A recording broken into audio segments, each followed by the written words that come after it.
All right, let's get right to it.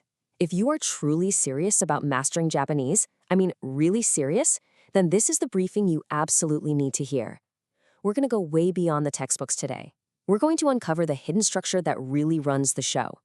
So you're probably telling yourself, I just want to be able to converse in Japanese, right? I hear it all the time. It's your goal, and on the surface, it sounds so simple, doesn't it? But trust me, that one sentence is packed with a ton of hidden complexity. So let's actually pull it apart and see what's inside.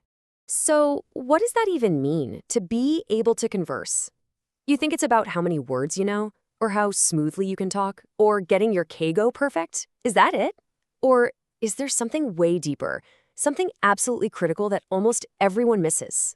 Yeah, the usual checklist. Vocabulary size, grammar, pronunciation, using honorifics, speaking smoothly.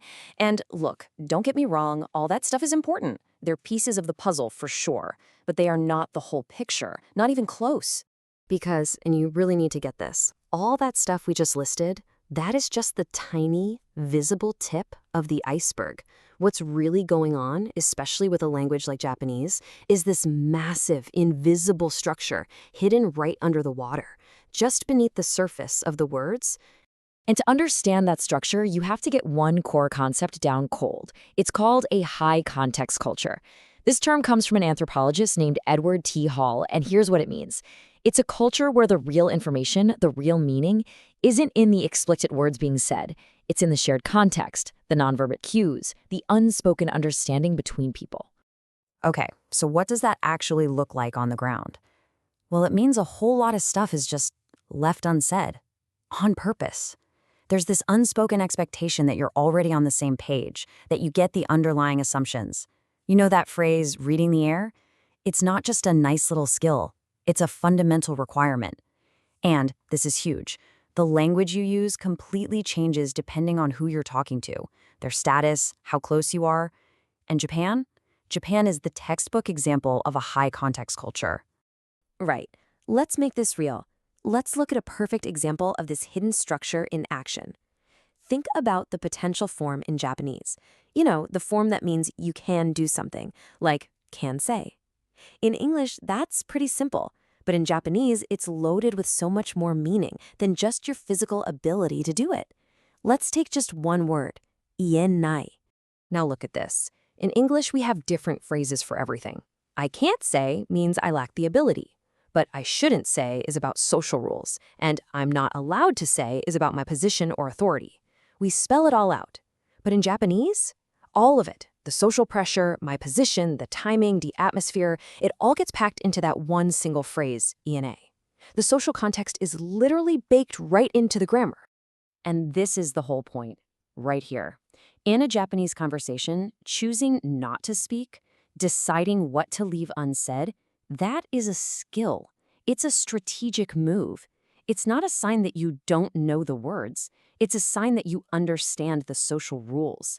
It's a sign of competence. Okay, let's try another one. This is going to seem super, super basic. Let's call it the shopping script. You walk into a store, you point and say, "Kore kudasai." The clerk asks, "Fukuro irimasu ka? Pointo cardo omochi desu ka?" You just say, "Daijoubu desu." Easy, right? Just a simple script you memorize from chapter 1 of your textbook. But hold on, what's really going on there? You're not just repeating words. You are performing a social role. You're playing the part of customer perfectly. You're keeping the right social distance, using the right level of politeness, and you're understanding all the stuff that isn't being said. This isn't just memorization. It's basic training for how to act in this society. And that brings me to a really important point. Those templates, those simple scripts, they're not childish. They are not a crutch for beginners. They are your basic training manual, your entry point for learning how to operate in a high-context world. They teach you the unwritten rules of the game. Okay, so how does knowing all this actually help you achieve your goals?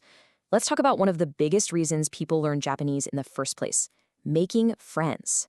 How do you actually do that? Now, this is a trap that so many learners fall into. You think the goal is to get fluent and then just open up, spill your guts, tell everyone your life story. Wrong. In Japan, that can actually push people away.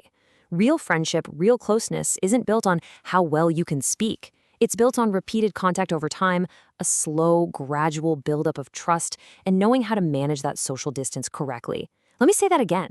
Fluency does not equal closeness. And it's the exact same story in the professional world.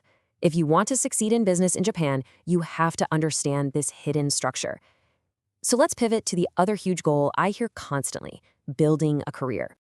Listen, when you are at work in Japan, how good your Japanese is, that is not how you are primarily being judged.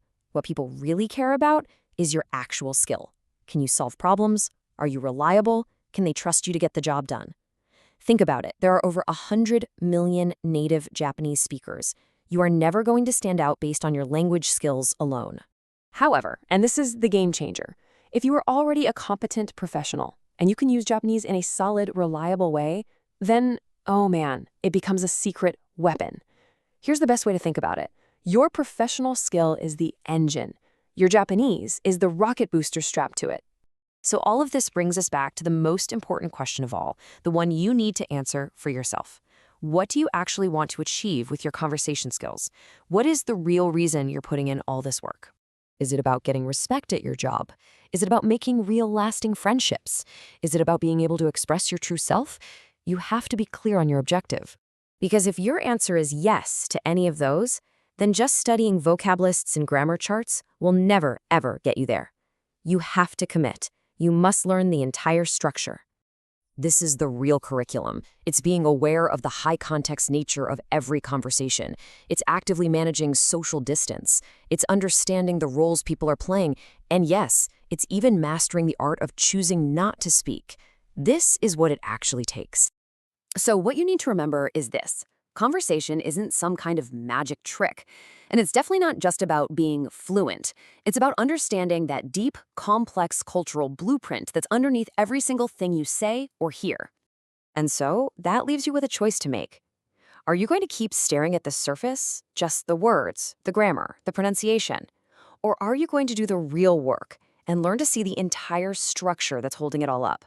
Because at the end of the day, that choice, the decision to see the structure, that is the one thing that will determine your success. It's the difference between being a student forever and becoming someone who can truly effectively communicate.